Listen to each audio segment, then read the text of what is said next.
Have you ever replayed the same conversation so many times that you started believing things that never actually happened?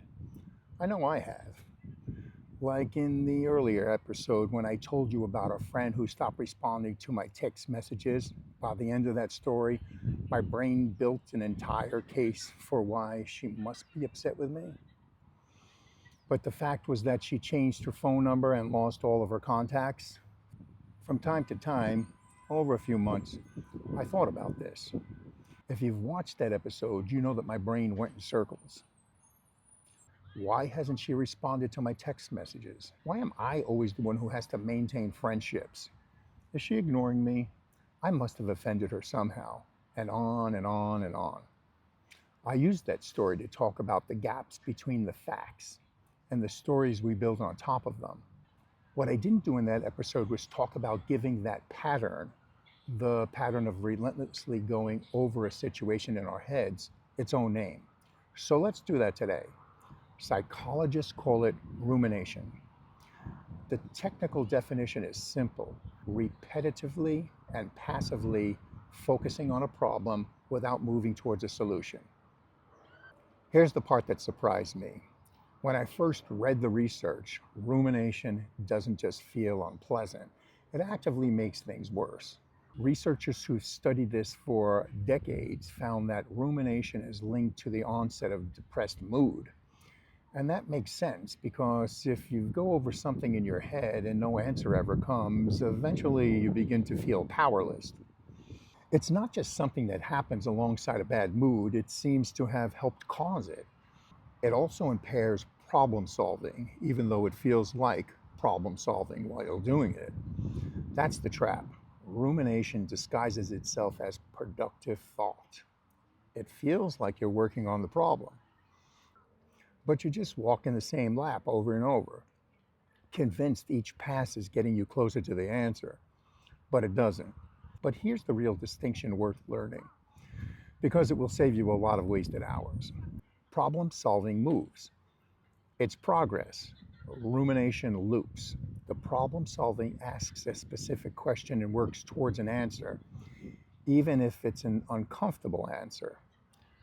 What can I actually do about this situation? Then you act.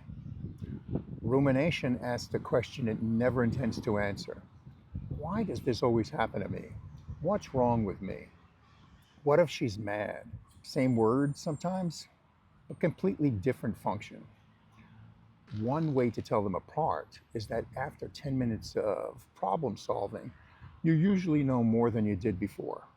Or you made a decision, even a small one. After 10 minutes of rumination, you know exactly what you knew at the start. You just felt worse getting there. I want to be honest about something. Rumination doesn't happen because you're weak-willed or because you enjoy suffering. It happens because the mind mistakes repetition for resolution. It keeps circling because sometimes part of you believes that if you just think about it hard enough one more time, you'll finally land somewhere solid, but you won't, not through more thought circling. So here's something to try, and it's simpler than it sounds. Researchers who study worry have tested a technique called postponement, and it holds up well.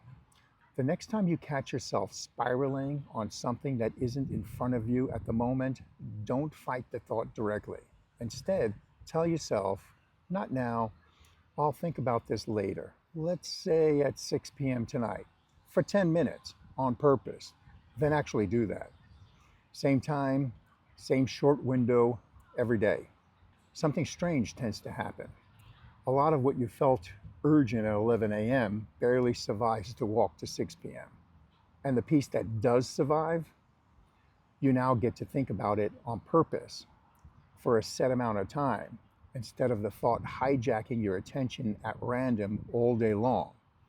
You're not suppressing the thought, you're no longer letting it drive whenever it wants. You're taking control of the thoughts and deciding what you'll focus on, as opposed to the thought deciding what you'll focus on. That's the same idea we've come back to again and again in this last few episodes, just applied to a new pattern. Not eliminating the thought, but changing your relationship with the thought process. Hi, I'm Dr. James. Let's keep growing together. There's a lot more to unpack. And when you're ready, your next step is waiting.